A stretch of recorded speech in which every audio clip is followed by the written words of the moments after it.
Hey guys, welcome back to the show. It's been another massive week for news, so let's just get straight into this. About a week ago, ArenaNet hosted a couple of events for press and YouTubers so that they could get a first-hand experience with Heart of Thorns. There was one in Seattle for the North American guys, and there was one in Brighton for the Europeans. I wasn't invited, obviously, I'm still new to all this, but for the people that were invited, the NDA was lifted on Tuesday, and news is pouring out about people's first impressions about the game. This includes overviews, this includes interviews, all the information you could possibly want. All I'm going to do in regards to this is provide a couple of links. First will be by my friend Jebro, he's done a couple of amazing videos on the topic, and the other one will be to the Reddit master thread that has a link to all of the videos that have been released so far. The other news that we had coming out in the past week is the announcement of some much needed camera changes. The big three camera changes are definitely the collision sensitivity, the FOV slider, and the first person camera. Finally, we're getting a cool first person mode. This will open Guild Wars up to not only cooler screenshots, but it finally gives a viable option for machinima, a hobby many people enjoy. So to activate first person, you simply enable the first person camera feature and then scroll all the way in, much like it was in Guild Wars 1. And, like Guild Wars 1, it works in combat too, although it obviously won't be super efficient. Guild Wars combat can be confusing and difficult with all the particle effects, even at full zoom. I just can't imagine what it would be like with all that stuff going off directly in your face. Then, on top of that, we get better control of our FOV. Currently, max FOV is, I believe, set to 50, so they're giving us a slider that will go anywhere from 25 up to 70. Now, playing at a higher FOV will allow more of the scenery on your screen, and it won't make you feel like you're staring at the ground anytime you run somewhere. This is a massive quality of life change and will drastically improve tons of people's gameplay experience. The third big change is to the collision sensitivity. Now, to put it simply, this is when an object gets between your camera and your character, causing your camera to snap in super close. This is really disorientating and immersion breaking, and ArenaNet are finally fixing it. They're giving us yet another slider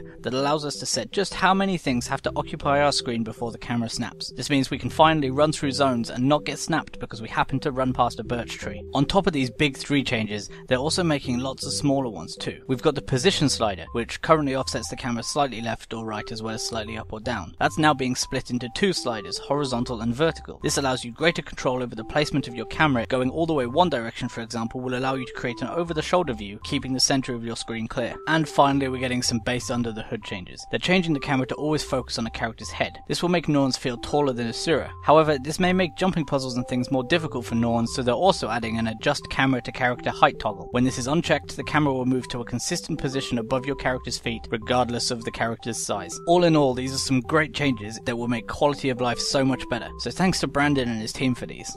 So, onto this week's PvP. The ESL Weekly Cup was a 7-team event this week, with Sizzling Hot Pressure beating Orange Logo 2-0 in the finals to take victory. The French team, formerly known as Dragunners, formerly known as Evil Ganuniuses, formerly known as Je suis Charlie, and so on, absolutely dominated the EU WTS finalists. I mean, there's no beating around the bush here. They took a commanding 300-point victory in the first match on Legacy, before taking another very convincing 200-point victory on Temple in Game 2. In Game 1, Sizzling Hot Pressure rotated incredibly well to beat Orange Logo. Kazis was on top form, pushing for decaps with regularity. To me, it seemed like an uncharacteristic lack of awareness from Orange Logo, who ended up getting steamrolled after constantly having to go and recap their own home node. While I don't feel Orange Logo were playing at their best, it was a really strong performance from Kazis, who managed to get free and lose the attention of Orange Logo time and time again. Game 2 went much the same way, with Sizzling Hot Pressure again prevailing. Orange Logo did manage to bring themselves somewhat back into the game, as they managed to gain the Tranquility buff thanks to a fantastic defensive play by Rum. Unfortunately, Sizzling Hot Pressure's strong map awareness and rotational play quickly put them back on top, and they really showed what they can do. This team, no matter what name they go by, are really a force to be reckoned with. It's going to be very exciting to see them continue to improve.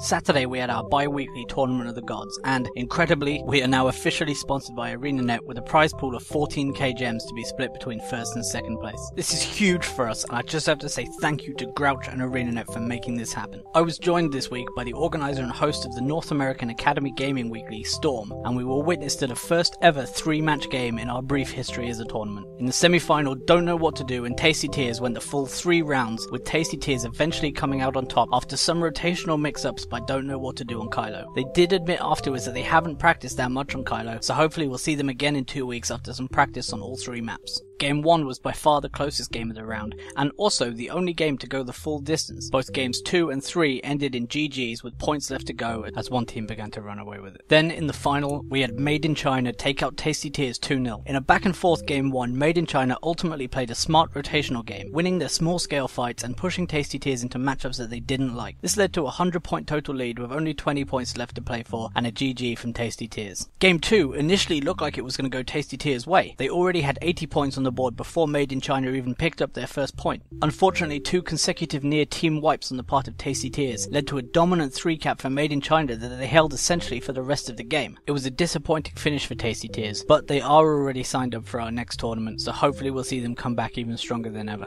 Sunday's Go4 Cup again saw a prominent position for Sizzling Hot Pressure, although this time they were on the losing side of a 2-1 game with an impressive 55 HP monks. Again, Sizzling Hot Pressure did take out Orange Logo 2-0, this time in the semi-finals, while 55 HP monks took out a returning and new look TCG by the same scoreline. It was a strong final by 55 HP monks as well. Playing with their optimal roster, Misha once again proved their importance to the team, popping up time and time again, bursting targets almost at will. 55 took game 1 on Forest really comfortably in the end. They even kept Sizzling Hot Pressure pointless for the first 3.5 minutes of the game, and that's not an easy feat. Sizzling Hot Pressure did come storming back on Legacy however, Kazuz again showing his effectiveness in moving around the map, allowing his more bunkery companions to hold points and keep fights going. Sizzling Hot Pressure grabbed a 3-cap and stormed into the lead, never looking back, resulting in 55 HP monks calling GG and getting ready for that game 3. And that was a hell of a game 3. 55 HP monks took the upper hand early, building up a small lead, before a shift in momentum saw Sizzling Hot Pressure come roaring back, closing the gap to as low as 8 points at one stage, but 55 HP monks dug in, held on, won the game 451 to 502 and took home the €400. An impressive display from a team that, in all honesty, has been floundering somewhat lately.